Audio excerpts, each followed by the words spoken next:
And welcome back to JD's Live Cigar Reviews, part 2 of the Ashton VSG Torpedo. Some interesting things have transpired since we went on with the light up in the first third. I got tired of fighting this fine cigar for a little bit of smoke, so I put my ramrod in there one time, opened it up quite a bit,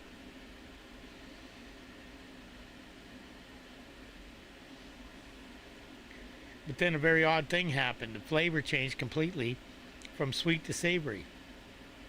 I have no explanation. So it seemed to plug up again, so I hit it a couple of more times with the spike. And started to open up a little more. I felt like I started to get the taste that is intended by the artisan. But still the sweet is gone. Interesting.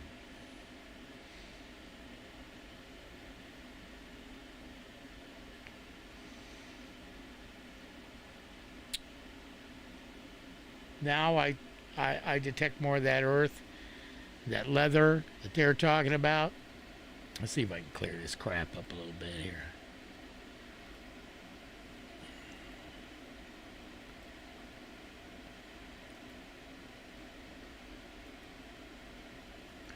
It's as good as it gets with these colors.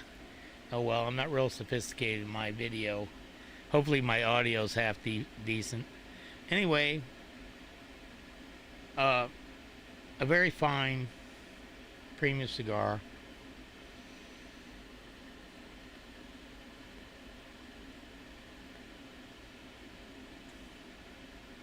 After 3 stabs with the spike there, still a little tight on the draw as far as the amount of smoke I'm getting out of that. Kind of typical with these torpedoes because they compact everything in that end. I'm not a big fan of that configuration. If I ever get another one of these Ashton VSGs, it's going to be in the standard configuration. And, you know, they're a little spendy for me. I mean, even if I was a multimillionaire, you know, this would be at the very upper limit of a cigar, amount of money I would spend on a cigar. I mean, $20 for a cigar is freaking ridiculous to me. And anybody charging more than that, well, I'm not going to be a consumer, you know, because it's just a freaking cigar.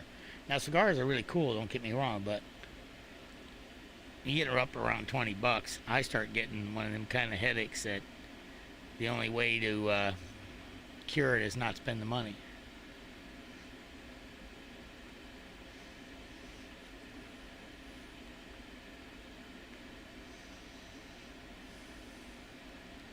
Still kind of fighting this thing, but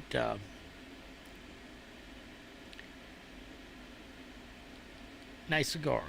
I told you I'd be back. I had to recreate the entire stream. It's kind of a pain in the ass. I don't know if I'll go away and come back one more time because these are so long in the amount of time to smoke one.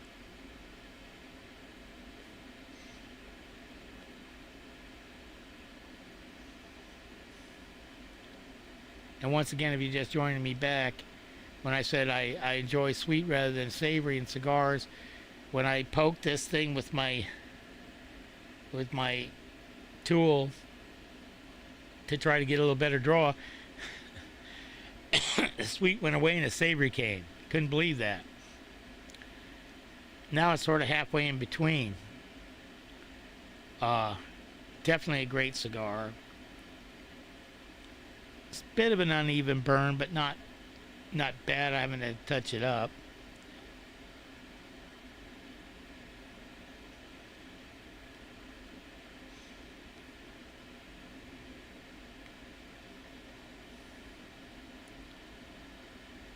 I don't know how they get full out of this. Perhaps, you know, I'm tempted to caught this thing off flat at the V. I wonder if I got enough cap to do that. I don't want to risk ruining the damn cigar, but it looks like the cap's clear down where my fingers are. So I'm wondering, could I get away with doing a straight cut on this thing without ruining it? It might open it up a little bit. I'm tempted, but I certainly don't want to ruin the rest of the experience here. Well, here I am fighting for smoke.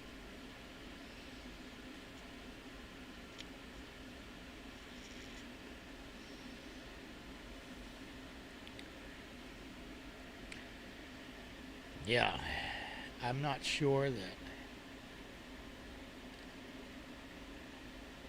it would help. Be careful when you do this, by the way. I have come out the side of a cigar before doing this, and that was not a pleasant experience. I'm trying to get some unpluggage here and seeing, ooh, that's tight. So that's telling me that's a major plug right there. Oh yeah. So not something you want to be experiencing with a $20 cigar and having to unplug the SOB, but here you were witnessing it right here. And once again, I don't fault the VSG line, I fault the configuration.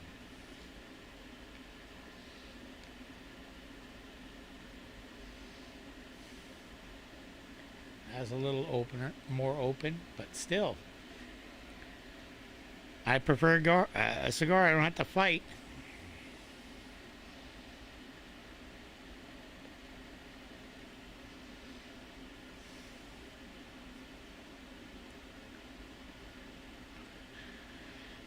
Now we're getting a little bit more smoke out of it, but yeah. That's one of my pet peeves. Bad draw.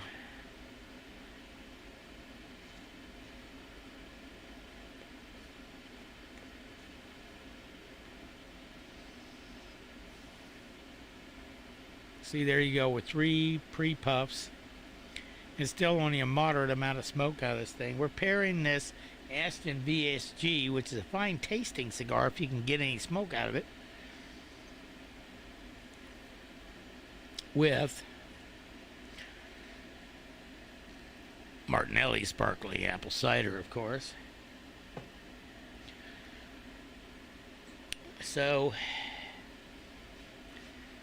man, I want to like this cigar.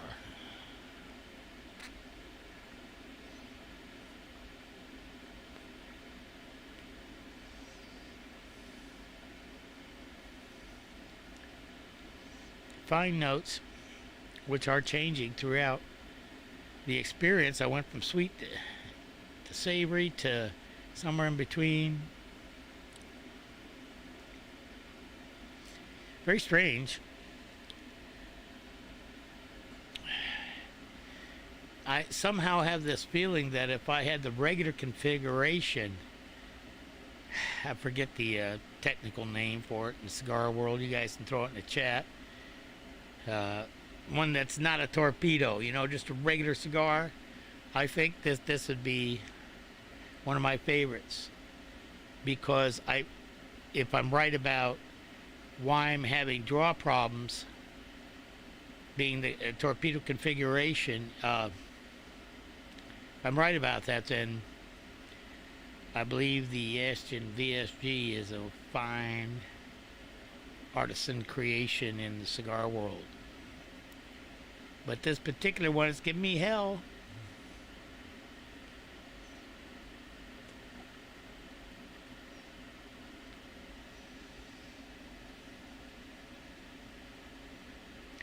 So there's 3 puffs on it before I finally take the smoke. And then there wasn't that much of it. That's after poking the hell out of it with my dagger there. I'm tempted to cut this V off of here and get to a flat cut. But again, I do not want, since that might really, because I don't have a real sharp, expensive cigar cutter, then I wouldn't even hesitate. I'd just do it. But I got one that's, okay. It's usually good for a one shot. Don't try to just trim some off with it. It's not high quality enough for that. So maybe I'll just fight this thing.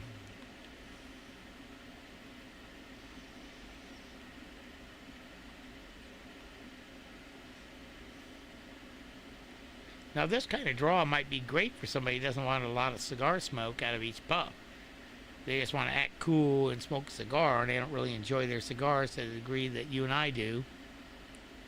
The cigar is just basically a prop for them, to act sophisticated or something like along those lines. I'm sure I don't know any of those kind of people, but I'm sure they exist. I've seen people smoke cigars just, I don't smoke cigar to look cool. I smoke a cigar because I like smoking cigars.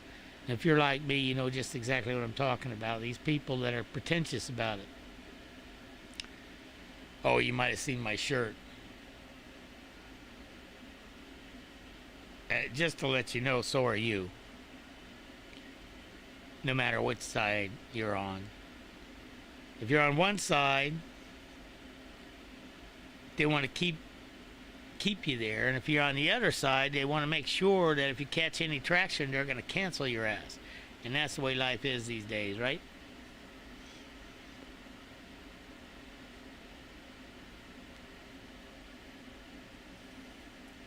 Now, as you can see here, we're running into some burn issues with this $20 cigar, which is also disappointing.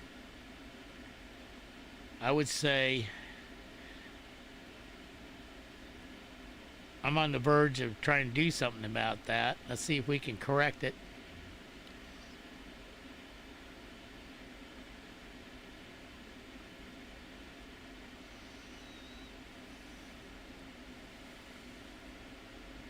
I'm going to do a little touch up over there on this heavy side. I'm going to eliminate that.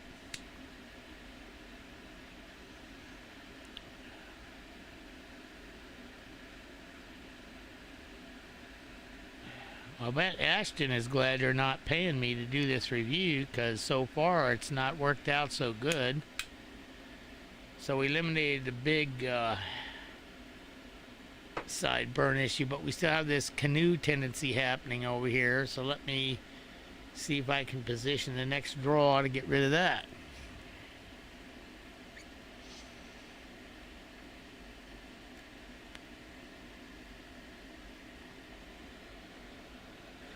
Made it worse.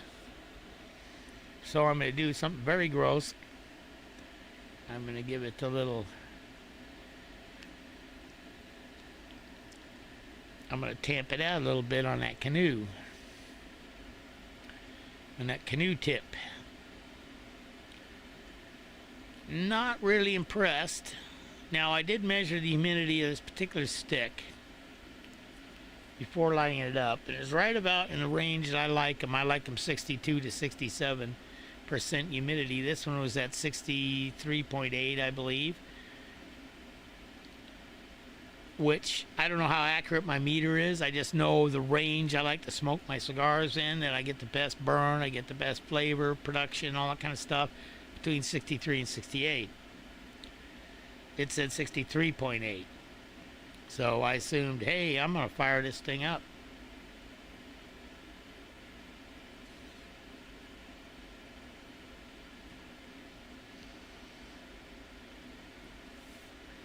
Now, as you can see, we got 90% of the burn issue cleared up for now.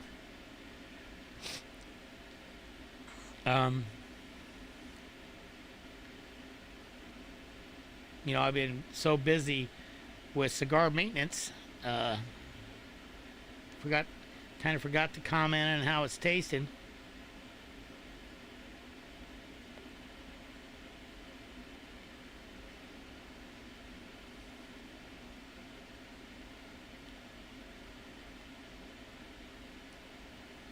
Well, it's velvety smooth. We have a little cedar, we have a little earth, we have a little leather, just like the pros said. We have a bit of savoriness, which is a disappointment to me because this thing started out being sweet, as you probably heard. So it has the characteristic of an expensive premium cigar in as much as the flavor has evolved over the course of the smoke. Now that we're finishing the roughly at the end of the second third.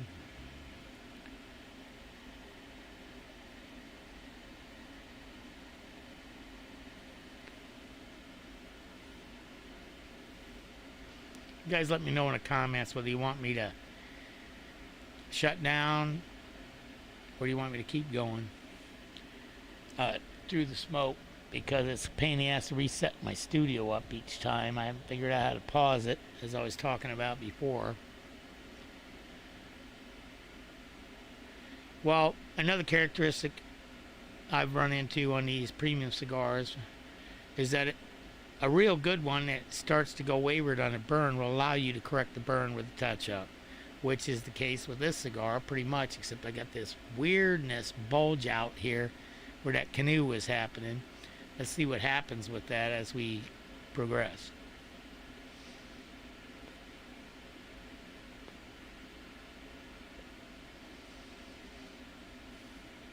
See, look at that. It's rising up right in that canoe area. That's nothing to do with any bad light or any of that kind of stuff. That's indicative of a construction issue or the quality of the piece of either binder or filler in that area of the roll.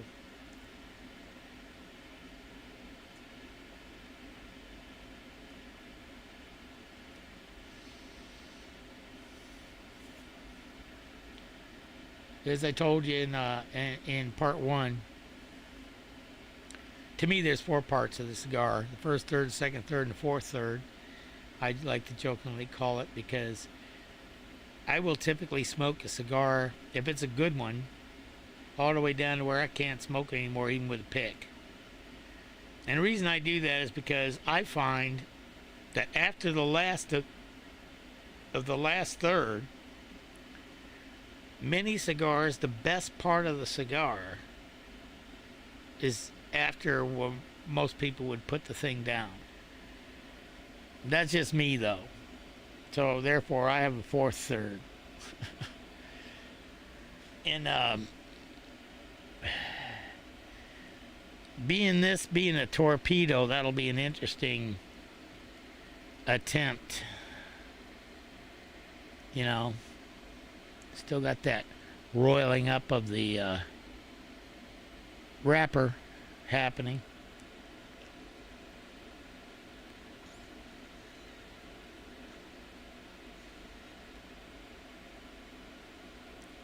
If you just joined us, it's the Ashton VSG Torpedo. Once you put your tax on it, it's a $20 cigar. About twice as much as I like to pay for my most favorite cigars. And to this date, I would have to say there's a lot of good ones, but one that stands out to me is the Arturo Fuente Don Carlos Robusto. That is one fine cigar. You can get for about $12 retail. If you buy a box, you're going to pay about $8 a cigar.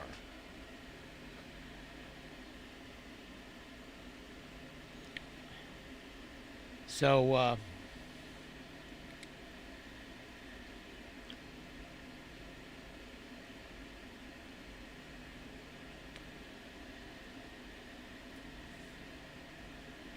price-wise, this cigar claims to be in a class above that.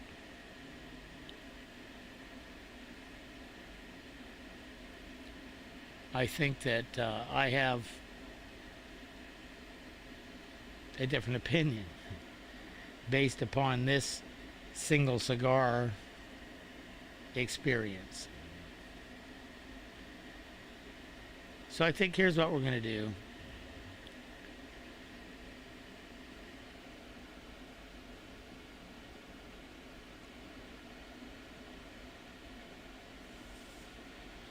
I still have that roiling even though it's burning past it.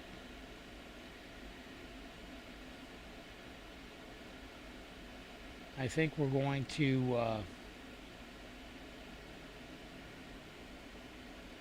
end the transmission right now and join you back at the end for some final comments, because here I am correcting the burn again, and boy, Ashton's not going to love me after this one, huh?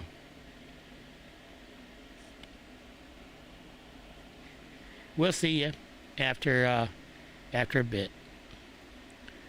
Join me for